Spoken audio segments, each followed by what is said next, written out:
थोड़ा बताइए।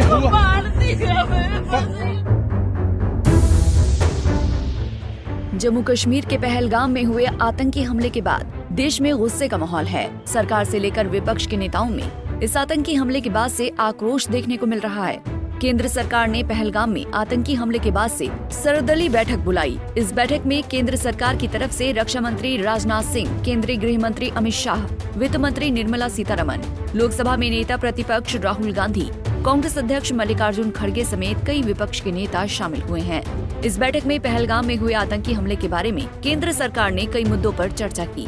चलिए इस वीडियो में जानते हैं कि सर्वदलीय बैठक में पहलगाम को लेकर सरकार और विपक्ष में क्या बातचीत हुई है। आखिर इस बैठक का महत्व क्या है? दरअसल जम्मू कश्मीर में हुए आतंकी हमले के बाद से देश की सुरक्षा व्यवस्था पर गंभीर सवाल खड़े कर दिए गए हैं।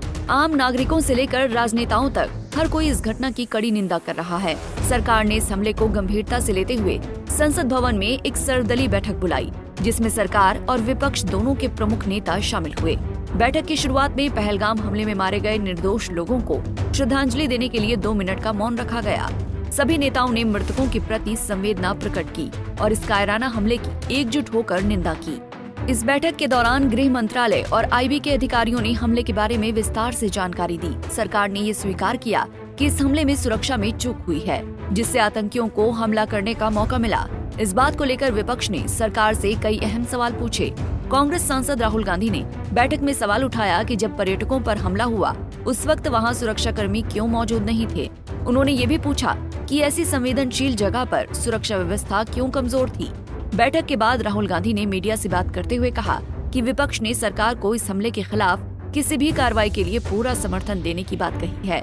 उन्होंने कहा कि देश के हित में हम सब एक हैं। कंडेम किया है सबने और जो हुआ है और पूरी सपोर्ट दिया अपोजिशन ने सरकार को, कोई भी एक्शन नहीं। वहीं कांग्रेस अध्यक्ष मल्लिकार्जुन खड़गे ने बैठक के बाद कहा कि ये हमला बहुत ही दुखद है, कई निर्दोष लोगों की जान गई है। उन्होंने कहा कि हमें दुनिया को ये पैगाम देना है कि देश के मामले में हम सब एक हैं, चाहे कोई भी पार्टी हो। उन्होंने ये भी सवाल उठाया कि प्रधानमंत्री नरेंद्र मोदी को इस बैठक में क्यों नहीं बुलाया गया, जबकि ऐसा फैसला वही लेते हैं। राजनाथ सिंह जी ने प्रिसाइड किया, अमित शाह जी भी वहाँ थे। हमने सब लोगों ने मिलके जो पहलगाम में इंसिडेंट हुआ है उसको सभी लोगों ने कंडेम किया। ऑल पार्टी इर्रेस्पेक्टिव ऑफ ये वो ऐसा कुछ। और दूसरी चीज हमने ये कहा कि कश्मीर में शांति रखने के लिए वो अच्छा प्रयास करें और वहाँ पर शांति रखना जरूरी है। ये बात उनके सामने हमने रखा और उन्होंने ये कहा कि सभी एक्शन ले लें। बैठक में शामिल केंद्रीय मंत्री किरण रिजिजू ने कहा कि ये एक बहुत ही दुखद घटना है। पिछले कुछ वर्षों में जम्मू कश्मीर में हालात काफी सुधरे थे, पर्यटक बड़ी संख्या में आ रहे थे और स्थानीय लोग शांति से अपना जीवन जी रहे थे। लेकिन इस हमले ने एक बार फिर माहौल को बिगाड़ने की कोशिश की है। उन्होंने बताया कि सभी दलों ने अपने विचार रखे और ये सहमति बनी कि इस समय पूरे देश को एकजुट रहना चाहिए।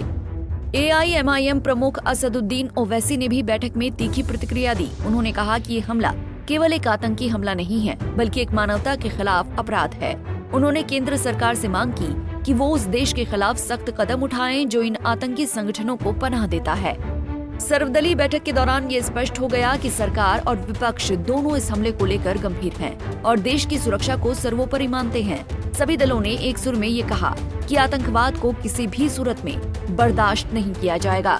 इस सर्वदलीय बैठक से ये संदेश साफ है कि जब देश पर संकट आता है तो सभी राजनीतिक दल एक साथ खड़े होते हैं, चाहे सरकार हो या विपक्ष। सबका उद्देश्य एक है, देश की सुरक्षा, शांति और अखंडता को बनाए रखना। पहलगाम में हुए इस हमले ने पूरे देश को झकझोर कर रख दिया है। सरकार की ओर से ये भरोसा दिया गया है कि दोषियों को बख्शा नहीं जाएगा और सख्त से सख्त कार्रवाई की जाएगी। अब देखना ये होगा कि आने वाले दिनों में सरकार इस दिशा में क्या ठोस कदम उठाती है, ये तो वक्त ही बताएगा। Bureau report, Punjab Kesari TV.